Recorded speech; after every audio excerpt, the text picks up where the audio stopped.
नमस्कार साथियों। आज है 25 जुलाई और हम पढ़ने वाले हैं आज की करंट अफेयर्स। चलिए साथियों, देखते हैं आज का पहला प्रश्न। आज का पहला प्रश्न, हाल ही में भारत और किस देश के मध्य मुक्त व्यापार समझौता हुआ है? हमारे सामने चार ऑप्शन है, ब्रिटेन, रूस, चीन और अमेरिका। इस क्वेश्चन का सही जवाब है ऑप्शन ए, ब्रिटेन। हाल ही में भारत और ब्रिटेन के बीच में समझौता हुआ है, FTA, फ्री ट्रेड एग्रीमेंट, यानी मुक्त व्यापार समझौता भारत और ब्रिटेन के बीच में ये समझौता हुआ है। भारत के प्रधानमंत्री वर्तमान में ब्रिटेन के दौरे पर गए हैं। ये दो देशों की यात्रा पर है, ब्रिटेन के बाद वहाँ से मालदीव की यात्रा पर जाएंगे। इसके अलावा जो कीर स्टारमर है, ब्रिटेन के प्रधानमंत्री वर्तमान में, उनसे इन्होंने मुलाकात की और दोनों ने ही मिलकर एक साझा हस्ताक्षर किया, जिसमें इस लंबे अरसे के बाद इस समझौते को इन्होंने साइन किया है। 3 वर्ष की मेहनत के बाद दोनों देश इस पर सहमत हुए हैं। अब देख लेते हैं इसका क्या फ़ायदा है, क्यों ये किया जा रहा है। FTA का मुख्य मकसद ये होता है कि कोई भी देश जो देश समझौता करते हैं 1 और 2, तो ये क्या करते हैं, ये देश अपने यहाँ व्यापार की जो प्रतिबंध हैं, शर्तें हैं, उनको कम करते हैं, जिसके कारण एक देश दूसरे देश के अंदर आसानी से व्यापार कर सकता है। उन शर्तों में टैरिफ घटा दिया जाता है, जिसकी वजह से जो एक्स्ट्रा खर्च लगता है, उनके ऊपर शुल्क लगाए जाते हैं, वो घटा दिए जाते हैं। अब दोनों देशों के बीच में क्या उद्देश्य है? इसका उद्देश्य रहेगा 5 साल में जो भी वर्तमान में व्यापार किया जा रहा है उसको 2 गुना कर दिया जाना भारत और ब्रिटेन के मध्य। इसमें एग्रीमेंट में टेक्नोलॉजी, हेल्थ केयर, एजुकेशन के अवसरों का विस्तार किया जाएगा। मार्केट में एंट्री को आसान बनाने और बिजनेस इन्वेस्टमेंट को बढ़ाने के लिए यह किया गया है। अगला प्रश्न, हाल ही में जारी हेनली पासपोर्ट इंडेक्स में भारत का कौन सा स्थान रहा है? हमारे सामने 4 ऑप्शन है, 94वां, 91वां, 11वां, 15वां और 77वां। तो इस क्वेश्चन का सही जवाब हो जाएगा ऑप्शन डी, 77वां। 2025 की जो यह रिपोर्ट जारी की गई है, हेनले एवं पासपोर्ट इंडेक्स के द्वारा इसको जारी किया जाता है। इसमें भारत का 77वां स्थान रहा है। इसके अलावा जो पाकिस्तान है उसका 94वां है। और ये भारत की इस बार की जो रैंकिंग है वो पिछली बार से काफ़ी सुधर गई है। अब इसमें देख लेते हैं नंबर 1 पर कौन है। यहाँ पर दुनिया का सबसे अच्छा वीज़ा, यानी कि यह देश सिंगापुर है, जिसका 193 देशों में इसके यात्री या इसके जो नागरिक हैं वो यात्रा कर सकते हैं बिना किसी वीज़ा के। फिर दूसरे और तीसरे पे आते हैं जापान और दक्षिण कोरिया। इन दोनों को संयुक्त रूप से दूसरा स्थान मिला है, क्योंकि इनके देश 190 देश में बिना किसी वीज़ा के यात्रा कर सकते हैं। अब दुनिया का सबसे कमज़ोर पासपोर्ट देखते हैं, इरिट्रिया का है, जो रैंक इसकी 94 है और 39 कंट्रीज़ में 39 देशों में बिना किसी वीज़ा के ये ट्रैवल कर सकते हैं। और इसी के साथ फिलिस्तीन और इरिट्रिया, ये दोनों ही आखिरी स्थान पर रहे हैं। अगला प्रश्न देखते हैं साथियों, हाल ही में 24 जुलाई को कौन सा दिवस मनाया गया है? हमारे सामने 4 ऑप्शन है, राष्ट्रीय इनकम टैक्स दिवस, वस्तु एवं सेवा कर, अंतर्राष्ट्रीय जैविकीय दिवस और विश्व जनसंख्या दिवस। तो इस क्वेश्चन का सही जवाब हो जाएगा ऑप्शन ए, अंतर्राष्ट्रीय इनकम टैक्स दिवस।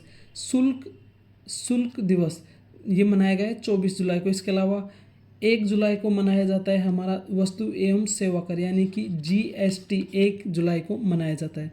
अंतर्राष्ट्रीय जैविकीय दिवस यह मनाया जाता है 7 जुलाई को। 7 जुलाई को अंतर्राष्ट्रीय जैविकीय दिवस मनाया जाता है, जबकि विश्व जनसंख्या दिवस 11 जुलाई को प्रतिवर्ष मनाया जाता है।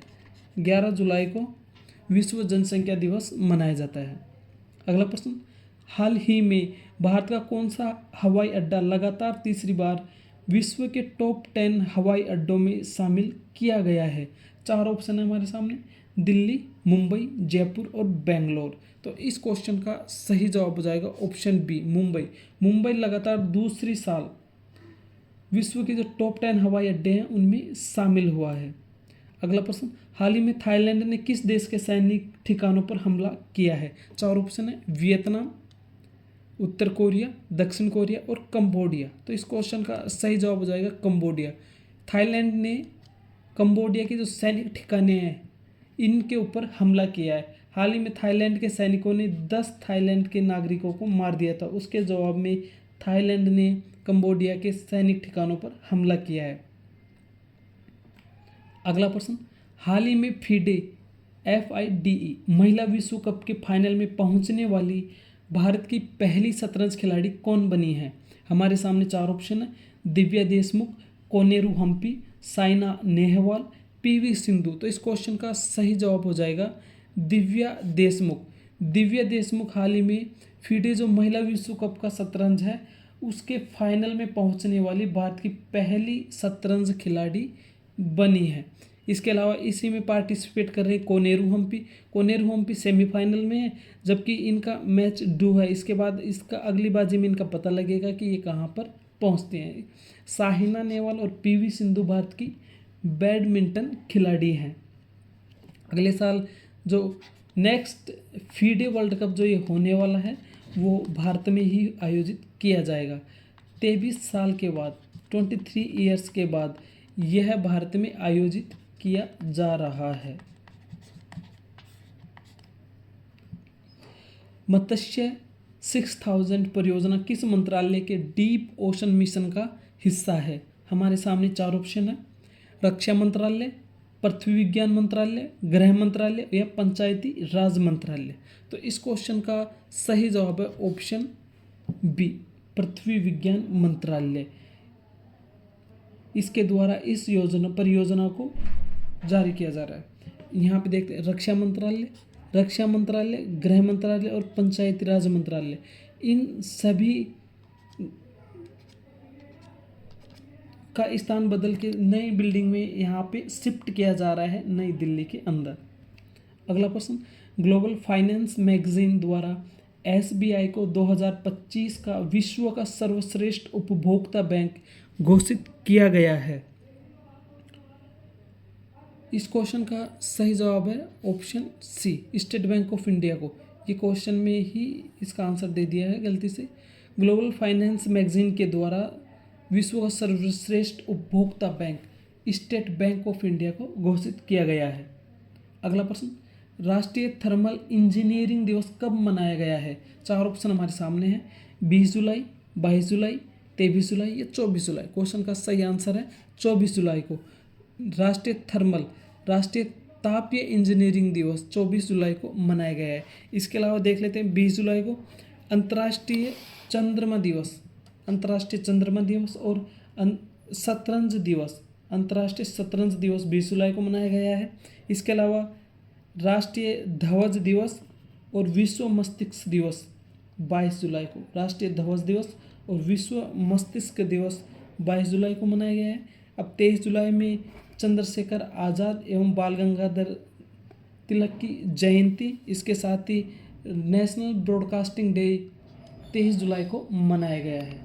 अब देखते हैं साथियों अगला प्रश्न, चुनाव आयोग को उपराष्ट्रपति पद का चुनाव कराने का अधिकार का अनुच्छेद कौन सा है? चुनाव आयोग को उपराष्ट्रपति पद का चुनाव कराने का अधिकार कौन सा अनुच्छेद देता है? 4 ऑप्शन हमारे सामने है, 67A, 370, 368, 324। तो इस क्वेश्चन का सही जवाब है 324। अनुच्छेद 324 के अनुसार चुनाव आयोग उपराष्ट्रपति पद का चुनाव करवा सकता है। इसके अलावा 67A, 67A के आधार पर हाल में भारतीय उपराष्ट्रपति श्री जगदीप धनखड़ ने अपने पद से इस्तीफा दिया है। 370 जो जम्मू कश्मीर से संबंधित धारा थी उसको संविधान से हटा दिया गया है। अब 368 को देख लेते हैं। यह भारत में जो भारतीय संविधान है उसमें संशोधन करने की प्रक्रिया से संबंधित है। इसी के आधार पे संविधान में संशोधन किया जा सकता है। अब देख लेते हैं इस क्वेश्चन में साथियों आप पढ़ लेना ये उपराष्ट्रपति के काम की जिम्मेदारियों के बारे में। भारत में उपराष्ट्रपति देश का दूसरा सबसे बड़ा संवैधानिक पद है। इन्हें 5 साल के लिए चुना जाता है। कार्यकाल होने के बावजूद जब तक दूसरा उपराष्ट्रपति नहीं आता ये काम पर रहते हैं। राष्ट्रपति के न रहने पर या किसी भी कारणवश से अगर राष्ट्रपति नहीं है तो उसकी जगह ये उपराष्ट्रपति राष्ट्रपति का पद संभाल सकते हैं। साथियों, करंट अफेयर्स की क्लास यहीं पे समाप्त होती है। सारे क्वेश्चंस हमने कवर कर लिए। इस चैनल को आप सब्सक्राइब कर लें, जिससे आपको डेली क्लास के अपडेट्स मिलते रहेंगे और आपकी तैयारी में महत्वपूर्ण साथ मिलेगा। अब मिलेंगे साथियों अगली क्लास में, जिसमें जो भी आज की रोचक जानकारी होगी, जो भी क्वेश्चंस बनेंगे वो हम अगली क्लास में पढ़ेंगे। तब तक के लिए जय हिंद, जय भारत।